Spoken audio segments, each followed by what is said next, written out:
Bonjour à tous et on se retrouve dans la rubrique actualité et FAQ de l'émission Dissolution et interdiction.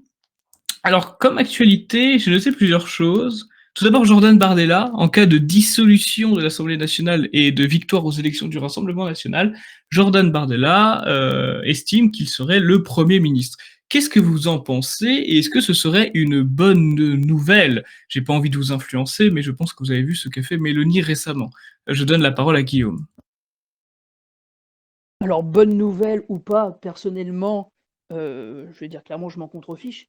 Après, le problème, c'est qu'il faut qu'on va avoir conscience qu'aujourd'hui, le Rassemblement national n'est plus une opposition à l'État. Le Rassemblement est complice de l'État. Heu, Aujourd'hui, si le Rassemblement était de droite nationale, on n'existerait pas. Donc en fait, tout ce qu'ils font, c'est pour nous, c'est quand même l'opposition. Donc par principe, qu'il soit le Premier ministre, ça me choque pas.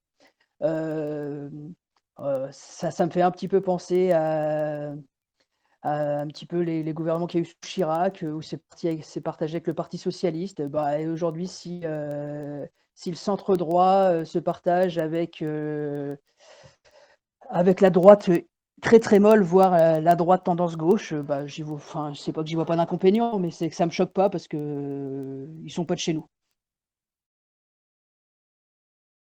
Ils ne sont pas de chez nous. Thomas, est-ce que vous pensez que euh, la potentielle ascension de Jordan Bardella en tant que Premier ministre pourrait être une source d'espoir pour les Français?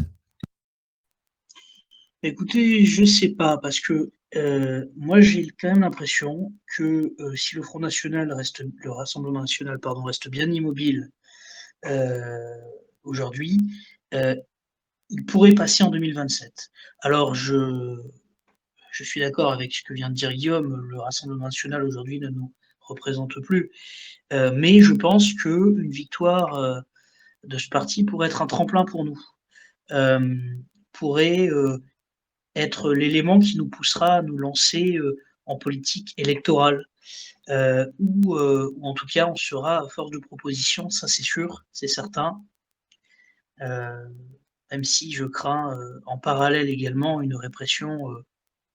Vous savez, avant je pensais qu'il y aurait une répression très forte envers nous si Marine Le Pen arrivait au pouvoir. Maintenant elle est tellement forte et c'est arrivé tellement soudainement que je ne sais pas si ça pourrait être pire.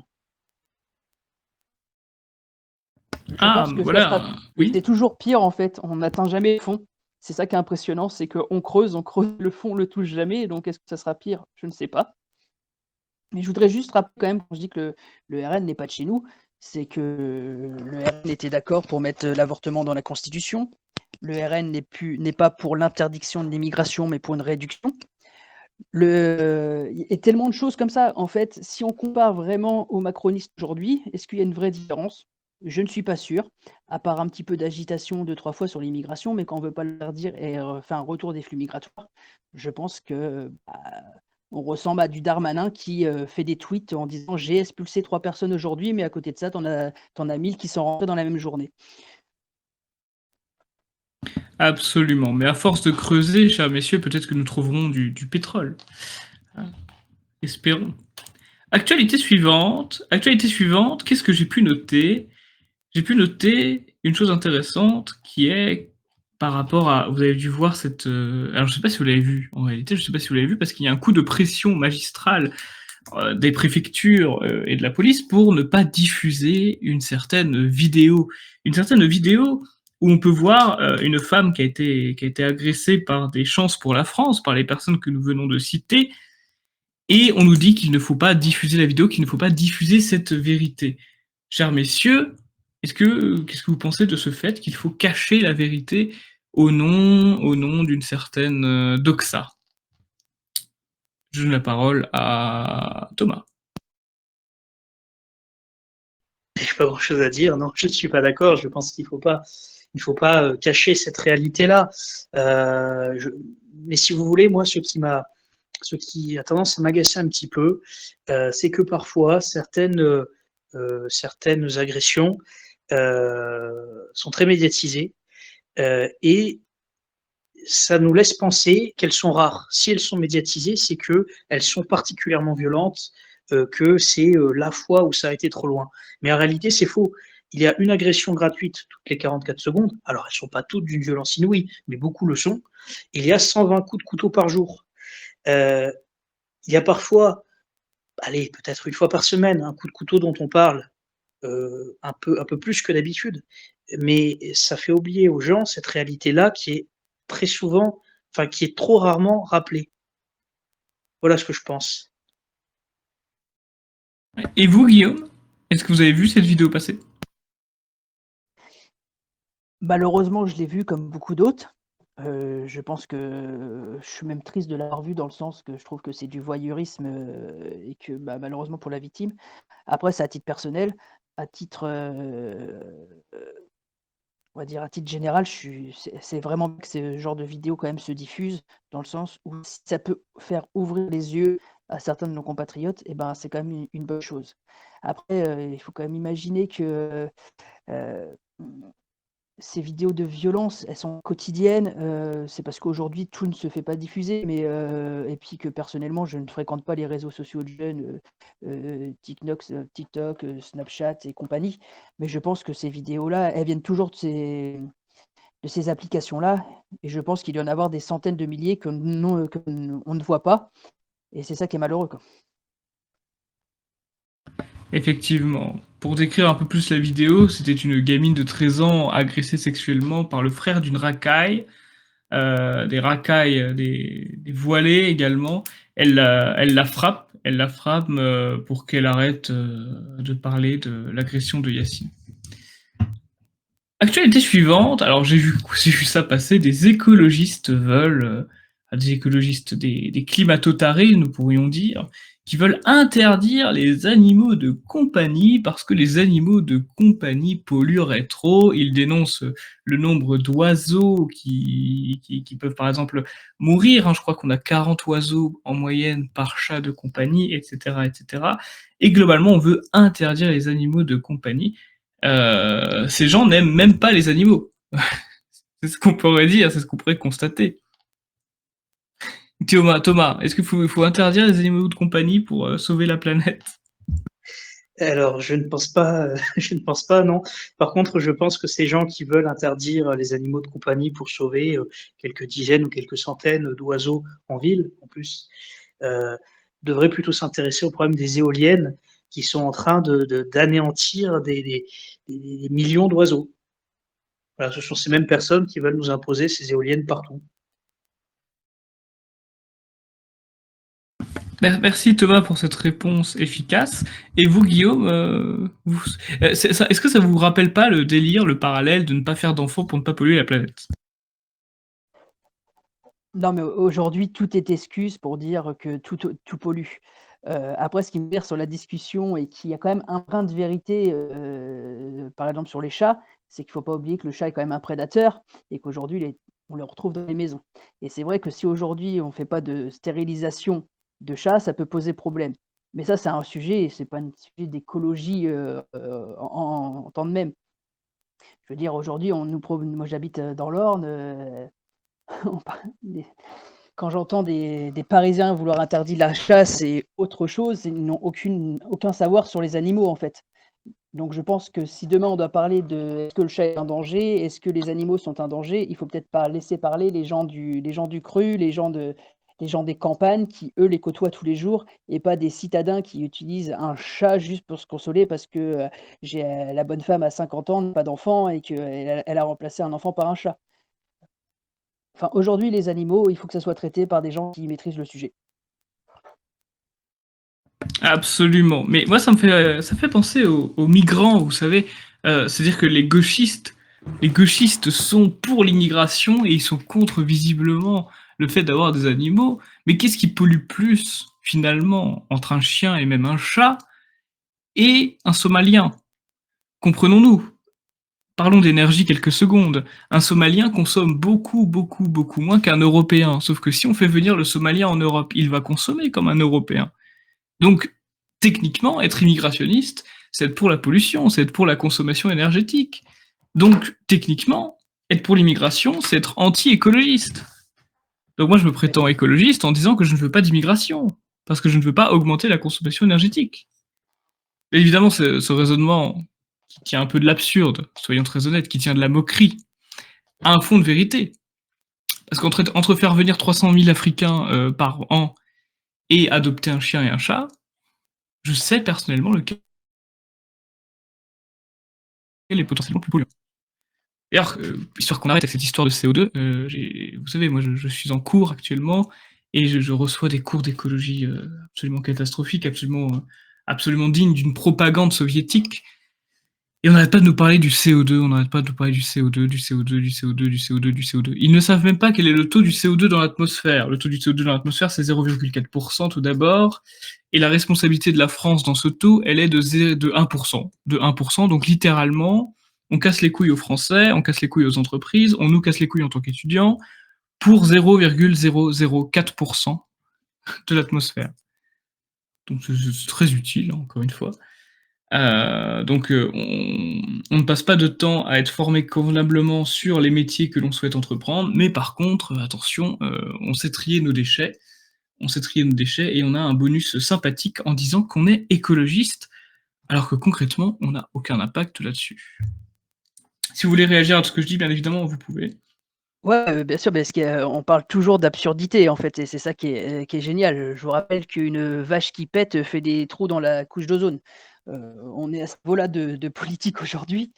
Je veux dire que tout est dans l'absurde et je pense que tout est dans l'absurde et au final, l'absurde, arrive tranquillement au pouvoir parce que je vous rappelle qu'on a quand même une Sandrine Rousseau qui est députée. L'absurdité est au-dessus de nous aujourd'hui. Absolument. Dernière actualité, j'avais vu un projet de loi sur l'immigration qui était rétorqué, qui a été retoqué à l'Assemblée nationale. Et Emmanuel Macron appelle à un compromis intelligent. Donc je ne sais pas, j'ai vu que ça fait des années qu'on nous parle de projets sur l'immigration, ça fait des années qu'on nous parle de remigration des racailles de fichiers S multirécidivistes qui ont un casier long comme le bras. Moi, je sais pas, j'y crois pas, franchement. Je vais vous le dire honnêtement, j'y crois pas. Ce projet sur l'immigration, je l'ai même pas lu, ce projet de loi, parce qu'à chaque fois qu'on nous pond quelque chose, rien ne se passe. Cette perte, c'est triste parce que cette perte d'espoir sur le pouvoir législatif, cette perte de confiance au pouvoir exécutif, peut nous interroger. Normalement, dès qu'il y a un projet de loi qui veut parler de l'immigration, je devrais être à fond dessus, lire toutes les lignes et comprendre et me dire qu'il y a peut-être un espoir. Vous, Thomas, est-ce que vous avez un espoir sur le fait que l'État français voudrait nous protéger de l'immigration? Non, je pense qu'on sait maintenant que ce projet de loi immigration visait sans doute, même consciemment, à favoriser l'immigration. On l'a vu avec certaines lignes, comme par exemple la régularisation des travailleurs étrangers dans les métiers sous tension. Tous les métiers, de toute façon, exercés par, je vais faire une généralité, mais c'est vrai 99% du temps, pour ces personnes qui travaillent, quand elles travaillent, quasiment tous les métiers qu'elles exercent sont des métiers sous tension. Donc, on va régulariser toutes les personnes qui n'ont pas la nationalité sous ce prétexte-là. Absolument. Et vous, Guillaume Aguilé, qu'est-ce que vous pensez de ce fameux projet de loi immigration? Eh ben, on va dire que je mange des pots de corne en ce moment. La gauche trouve ça raciste, la droite trouve ça de gauche, donc ça veut dire que le projet est ridicule. Après, comme on parle, voilà, le but c'est que les travailleurs clandestins qui sont sur notre territoire puissent avoir des papiers. On va nous dire que, comme à chaque fois qu'on a des promesses de l'État, que s'ils ont des papiers, il n'y aura pas la famille qui vient, mais on sait très bien qu'il y a la famille qui viendra derrière. Donc c'est encore des âneries que nous sort l'État.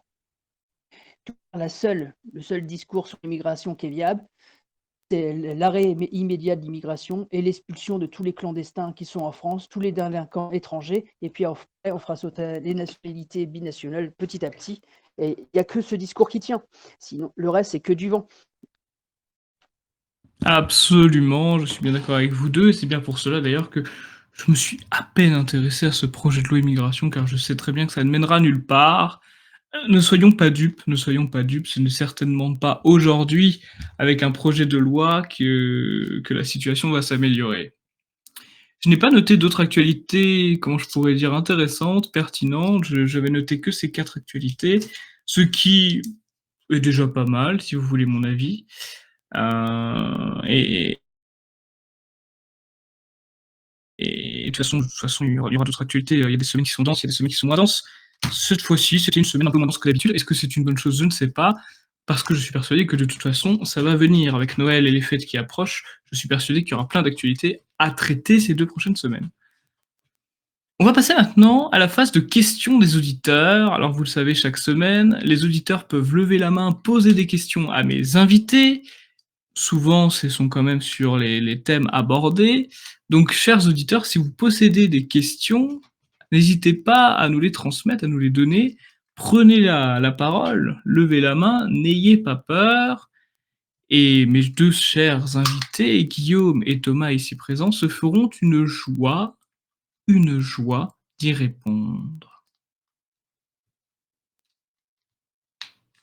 Et évidemment, Guillaume et Thomas, en attendant qu'une main se lève, si vous voulez vous poser des questions entre vous ou réagir sur quelque chose que j'aurais omis de parler, n'hésitez pas, hein, franchement. Vous pouvez vous faire plaisir, vous savez que c'est une antenne très libre. Non, moi je voudrais simplement ajouter, parce que c'est vrai qu'on parle beaucoup d'Academia Christiana, et à raison, hein, on apprécie tous beaucoup ce que fait Academia Christiana. Je pense qu'il ne faut pas oublier non plus la Citadelle, qui fête ce soir donc sa soirée de fermeture, et également le groupe dont on parle encore moins, la division Martel, qui malgré tout mérite tout notre soutien, comme les autres, en tout cas à mon sens. Ah oui, absolument, nous soutient tous les mouvements analogues aux nôtres, j'ai envie de dire, même si nous on a parti, ça reste quand même analogue dans les valeurs et certaines idées. Je vois Dimé qui lève la main, Dimé qui est un nouvel adhérent du Parti de la France, qui est un auditeur depuis quelque temps déjà. Dimé, comment allez-vous et quelle est votre question? Bonsoir. Alors moi je vais super bien, merci.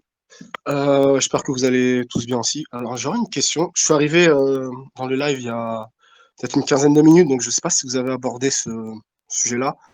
En cas de dissolution du Parti de la France, vu qu'apparemment ça dissout tout et n'importe quoi, je pense que Darmanin devrait faire chimiste au lieu de Premier ministre. Est-ce que vous avez une solution de secours? Je sais que j'en ai parlé avec Mathieu de Civitas, parce que je suis en contact avec lui. Alors, ils ont une section Civitas, qui est, si j'ai bien compris, une section internationale Civitas, qui est aux États-Unis. Du coup, eux, ils sont à l'abri de ça, parce qu'aux États-Unis, les lois sont beaucoup plus, libertaires. Mais en France, que comptez-vous faire, du coup, si, admettons, le PDF serait amené à être dissolu? Merci. Voilà une question qui est très intéressante, Dimé. Je ne sais pas si Guillaume, qui est adjoint du secrétaire général, souhaite répondre. Très très simple, cette question pour l'instant ne s'est pas encore posée, c'est des suppositions de tous les membres et de la direction. Pour l'instant, on n'en a pas encore parlé officiellement. Au mois de janvier, nous avons un bureau politique et je pense que cette question sera apportée parce que c'est bien sûr aujourd'hui, si demain, si Academia Christiana est dissous, je pense que les partis politiques comme le Parti de la France derrière tomberont assez rapidement. Donc, je pense que cette question-là n'a pas été encore abordée officiellement, elle sera abordée prochainement et je pense que vous saurez dans les prochains lives, ce sera possible de faire. Absolument. D'ailleurs, pour les RT qui nous écoutent, je rappelle qu'il est interdit de reconstituer des groupes dissous, n'est-ce pas? Thomas, je vois que vous voulez prendre la parole, n'hésitez pas. Oui, parce que c'était justement le sujet que j'allais aborder.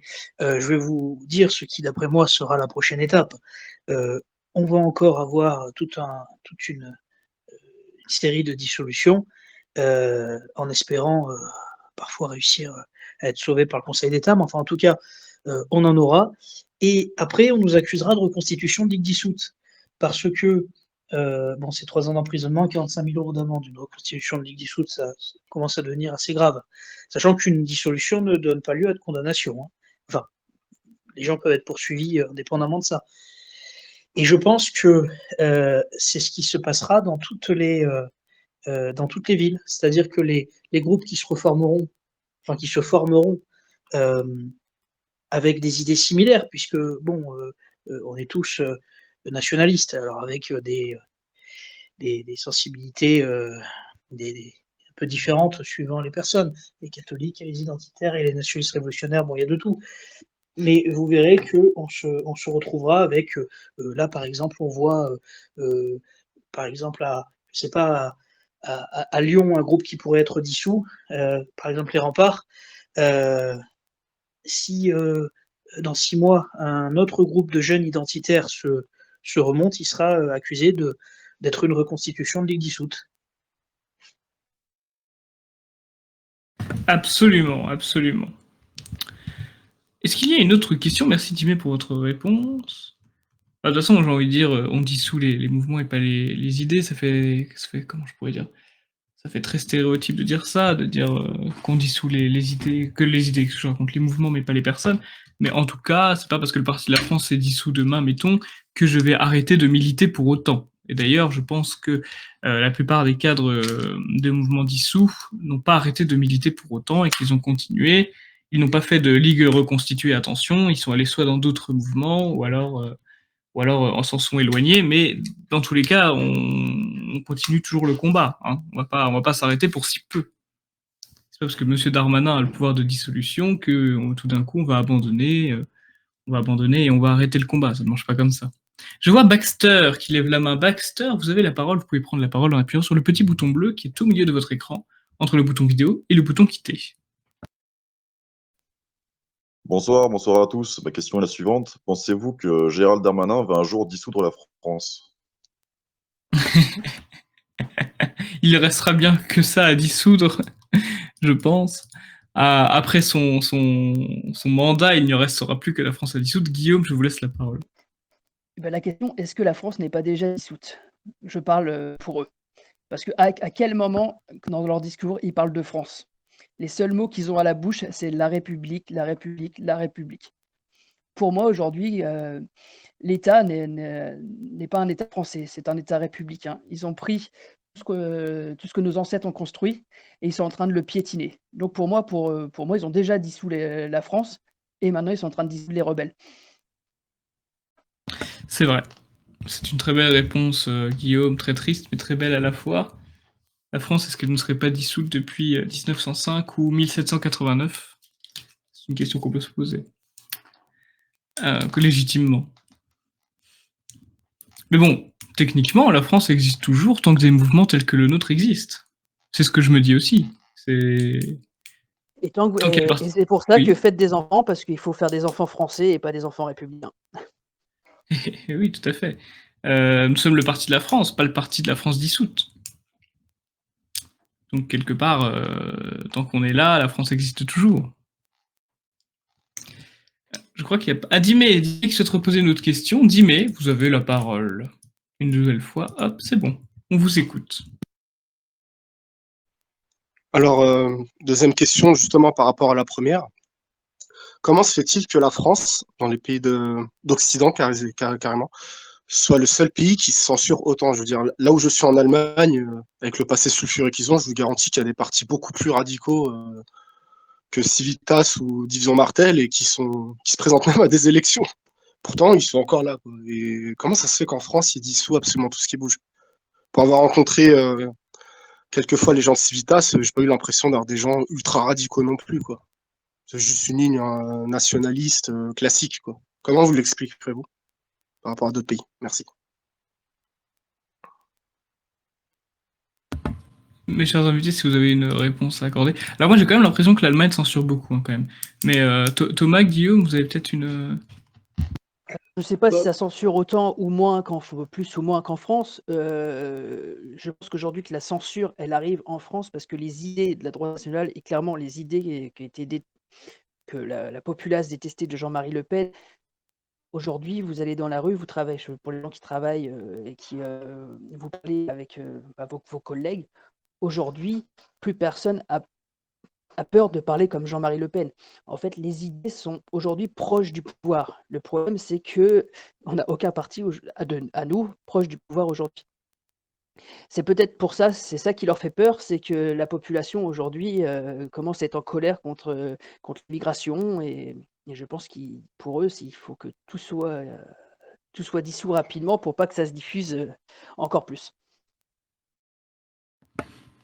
Effectivement. Alors oui, moi de mon côté, j'ai pas l'impression que l'Allemagne censure moins qu'en France, pour être honnête. Alors probablement un petit peu moins, parce que la France reste le pays où les sites internet sont plus censurés, certes. Mais dans le domaine artistique, j'ai l'impression que l'Allemagne censure plus qu'en France, pour être honnête. Mais attention, Oui. il faut quand même pas oublier la propagande anti-nazie qui est en Allemagne est beaucoup plus forte qu'en France. Il faut quand même pas oublier que c'était le parti national-socialiste était en Allemagne, ce qui fait qu'en fait, je pense que 98% de la population en Allemagne est vraiment anti-nazi et a peur des mouvements nationalistes qui pourraient jouer dans l'ombre. Oui, c'est vrai. Il est vrai, il est vrai. Après, pourquoi la France plus que d'autres? Moi, je dirais juste que, en Italie, il y a une loi qui protège la liberté d'expression. Au Royaume-Uni, il y a une loi qui protège la liberté d'expression. Aux États-Unis, il y a un amendement qui protège la liberté d'expression. Et qu'en France, il n'y a rien qui défend la liberté d'expression.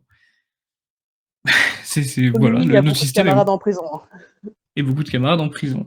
Oui, oui, tout à fait. Donc voilà, le système est moins bien foutu que les leurs. C'est une réalité. Après, pourquoi notre système est moins bien foutu que les leurs? Bon, c'est multifactoriel. C'est multifactoriel. Loi Guesso, loi Plevel, le fait de s'excuser pour avoir collaboré, nanani nanana, vous connaissez la chanson. C'est multifactoriel. Après, c'est pas une fatalité. Notre but, justement, en tant que parti politique, en tant que mouvement politique, c'est de renverser cette tendance. C'est que ce système mal foutu soit un jour bien foutu. Et nous travaillons, nous œuvrons à cela. Alors, c'est du long terme. Effectivement, les répercussions ne se ressentent pas en quelques années. C'est du très long terme, mais nous œuvrons à cette chose. Nous œuvrons à une France française. Sur le thème de la persécution politique, je voudrais juste rappeler qu'il y a un mois de ça, nous avions 4 détenus. Aujourd'hui, nous en avons 13. Concours de circonstances plus répression plus forte qui se mêle, on a quand même beaucoup plus de personnes en prison et puis c'est des gens qu'il faut aider. Il y a une association qui s'appelle le Clan, CLAN, dont notre ami Pierre-Marie Bonneau a, je pense, pas eu le temps de nous parler. Une association qui soutient les détenus et leurs familles pendant leur incarcération, qui leur propose également des avocats, dont Pierre-Marie fait partie. Et cette association a besoin bien sûr de fonds très réguliers et d'autant plus aujourd'hui. Donc j'invite ceux qui souhaiteraient aider les détenus, notamment de Romans-sur-Isère, mais pas que, parce qu'il y en a d'autres, à contacter le clan, éventuellement à faire un don, à écrire une lettre. Il y a une page Instagram et un site internet. Absolument, je vous invite à faire un petit tour.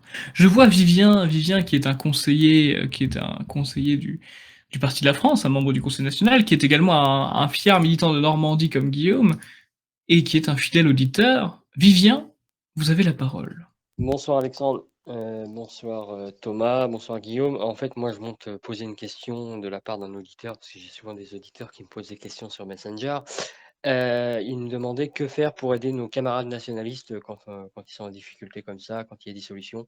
Donc voilà, que faire? Là, j'entendais Thomas parler des 13 détenus. Je crois que cette semaine, j'ai répondu, j'ai écrit à 13 détenus, 13 des détenus de camarades nationalistes. Donc voilà, il y a des choses comme ça. Donc quelles sont les autres solutions? Qu'est-ce qu'on peut faire pour aider nos camarades? Voilà. Bonne soirée à vous. Merci Vivien, excellente question. Est-ce que Guillaume ou Thomas voulaient réagir? Eh ben, tout simplement aider déjà d'avoir envoyé des lettres, c'est très, très bien et notre camarade Thomas s'en occupe très, très bien. Après, comme Thomas vient de le dire, il y a l'association le Clan qu'on peut donner un peu d'argent qui permet justement d'aider nos détenus, les frais d'avocat. Il y a sur la page Instagram le drapeau noir, vous pouvez acheter des t-shirts et l'argent est récolté pour les camarades aussi. Après, je pense que Thomas, qui est un fier militant et qui milite beaucoup pour l'aide à nos camarades, va mieux expliquer que moi. Bah, écoutez, il n'y a pas grand-chose de plus à faire, hein, malheureusement, à moins que vous soyez avocat. Mais sinon, ça va se limiter à des dons, éventuellement des achats solidaires et à des lettres. Après, il faut penser aussi à la réinsertion en sortant. Tous ces jeunes incarcérés, quand ils sortiront, ils auront besoin très très rapidement de trouver un travail. Donc, s'il y a, on ne sait jamais, des chefs d'entreprise qui pourraient éventuellement leur permettre de se réinsérer. Et puis, ça peut leur permettre également de sortir plus rapidement. Et quelque chose à faire si vous êtes chrétien, bien évidemment, prier. On fait petit chapelet, prière, etc. Ça, c'est jamais perdu. Donc, ça, c'est quelque chose que vous pouvez toujours faire en toutes circonstances, en tout lieu et à toute heure. Ce qui me paraît important. J'ai pas l'impression qu'il y ait d'autres questions, donc sur ces belles paroles, je pense que je vais vous laisser. Je vous remercie Guillaume pour cette émission, je vous remercie Thomas pour cette émission. Je vous dis rendez-vous à la semaine prochaine, alors ce sera jeudi, ce sera le jeudi 21. Ce sera le jeudi 21 et je serai avec, je peux dévoiler, puis pour récompenser, voilà, pour récompenser les auditeurs qui sont restés jusque-là, le prochain invité sera Cassandre Fristo, voilà. Maintenant que vous savez ça, vous pouvez passer une bonne fin de semaine. Je vous souhaite alors les joyeuses fêtes, je ne sais pas, 15+2. Non, ce ne sera pas encore les fêtes. Je vous souhaiterai de joyeuses fêtes la semaine prochaine. Et n'hésitez pas, pour ceux qui sont sur YouTube, à parler de l'émission autour de vous, mettez un petit pouce bleu, mettez des commentaires, partagez l'émission, c'est super important. Partagez le Telegram aussi pour que nous soyons de plus en plus nombreux à parler en direct. Vous savez qu'en direct, nous avons une version un petit peu moins édulcorée, un petit peu moins lisse que sur YouTube. Nous avons une version un peu plus libre et nous protégeons, nous défensons cette liberté. Voilà, je pense que je peux pas dire mieux. Et je vous dis à tous, chers camarades, force et honneur, au revoir tout le monde et à la semaine prochaine.